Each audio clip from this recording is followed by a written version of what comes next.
Hello my YouTube family. बहुत दिनों के बाद मैं एक छोटी सी थोड़ी सी बड़ी सी वीडियो डाल रही हूँ। और कैसे हैं आप लोग? मैं भी मस्त हूँ। मैं आज आपसे एक बहुत ही अच्छी चीज़ पर बात करना चाहती हूँ। मतलब एक ऐसे टॉपिक पर बात करना चाह रही हूँ जो हर घर की कहानी है। हर घर में इस तरह के बंदे मिल जाते हैं जो पूरे घर का सत्यानाश कर देते हैं, सिर्फ़ और सिर्फ अपने लालच के लिए, सिर्फ़ और सिर्फ अपने घमंड के लिए, अपने ईगो के लिए कि मैं जो इंसान में मैं होगा ना, कि मैं मेरा है, या मैं कुछ भी करूं, या मैं पता नहीं क्या हूं, वो कभी रिश्ते नहीं बना सकता है। और ऐसे लोगों को रिश्ते पसंद भी नहीं आते हैं। ऐसे लोगों को सिर्फ प्रॉपर्टी, पैसा, इस तरह के पसंद आते हैं। और इस तरह के लोग हर घर में हैं। और हर घर की आज ये कहानी हो गई है कि घर में अगर एक इंसान ऐसा है ना जो लालची है, तो पूरा घर तहस नहस बर्बाद कर देते हैं।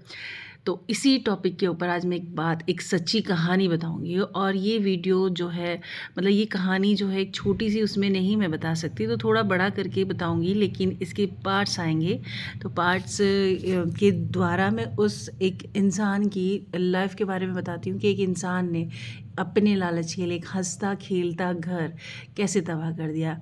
बच्चों से मासूमियत छीन ली, सिर्फ अपने लालच, अपनी चीज़, अपने उसमें ईगो के लिए।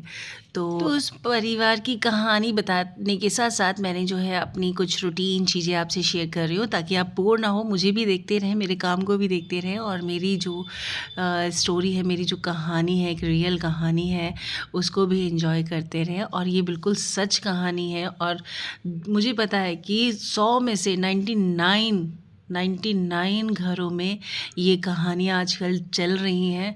और ये आजकल ही नहीं चल रही है, ये महाभारत, मतलब पता नहीं कितने टाइम से ये चीज़ें हमें बताई गई हैं कि इन चीज़ों से कैसे घर का सत्यानाश हो सकता है, किसी के चीज़ों पे लालच करने से कैसे उसका सर्वनाश हो सकता है। लेकिन हम लोग समझते ही नहीं हैं।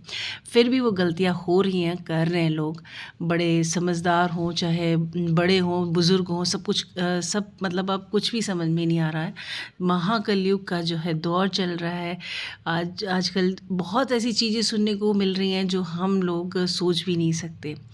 तो मैं आपसे वही चीज़ शेयर करती हूँ कि परिवार में सबसे पहले तो बड़े हों या छोटे हों, अगर उनमें एकता बनाए रखने का साहस नहीं होगा ना, तो वो अपनी ईगो में रहेंगे कि मैं क्यों, मेरा है, मैं क्यों, मैं ऐसा क्यों करूं, मैं क्यों झुकूं, मैं क्यों बात करूं, मैं हूं। वो जो मैं होता है ना, वो घमंड होता है ना, वो रिश्तों को खा रहा है। आजकल लोगों को रिश्तों में इंटरेस्ट नहीं है। आजकल लोगों को अपनी प्रॉपर्टी के साथ साथ दूसरों की प्रॉपर्टी में इंटरेस्ट है।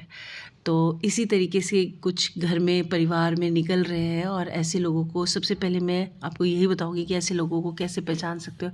ऐसे लोगों को आप इस तरीके से पहचान सकते हो।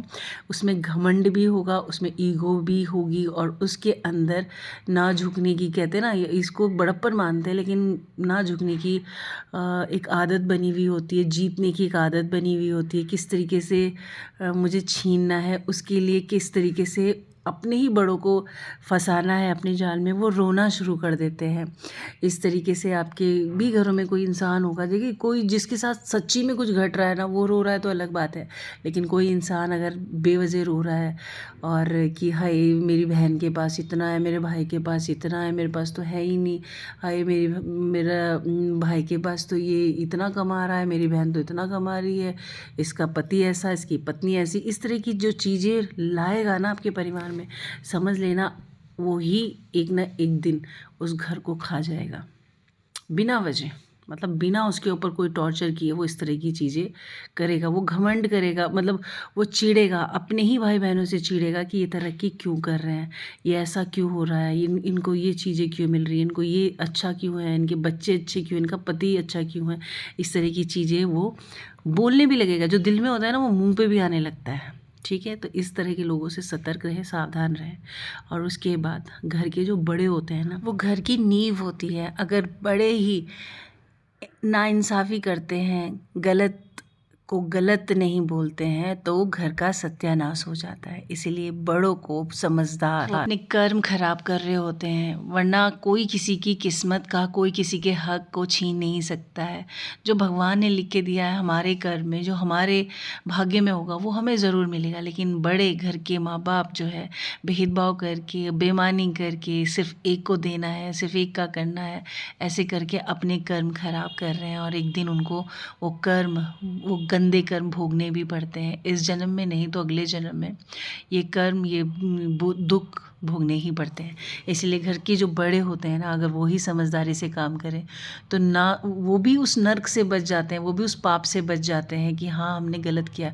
उनको एहसास होता है या नहीं होता है, लेकिन उनकी अंतर की जो आत्मा होती है उनको तो पता है ना कि उन्होंने क्या गलत किया है। इसीलिए बड़ों का समझदार होना बहुत ज़रूरी है। और ये अपने कर्म अपने हाथ में है।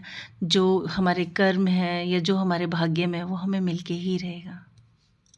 समझदार और सभी के लिए समान भाव होना चाहिए। कोई भी बच्चा हो, लड़का लड़की, बड़ा छोटा, सभी के लिए अगर समान भाव अगर माँ बाप रखते हैं ना, तो घर स्वर्ग बना रहता है। घर स्वर्ग भी बन जाता है और इतने बड़े पाप से भी बच जाते हैं। क्योंकि कई माँ बाप ऐसे होते हैं जो दूसरे बच्चे के मुंह में आके इतना गलत कर बैठते हैं दूसरे बच्चों से, अपने ही बच्चों से, दूसरे के बच्चों से नहीं, अपने ही सगे बच्चों से इतना गलत व्यवहार, इतना गंदा व्यवहार करते हैं। आगे की बात हम कंटिन्यू रखेंगे नेक्स्ट वीडियो में। तब तक के लिए वेट करना और बहुत सारा प्यार देना। Thank you so much. Bye bye.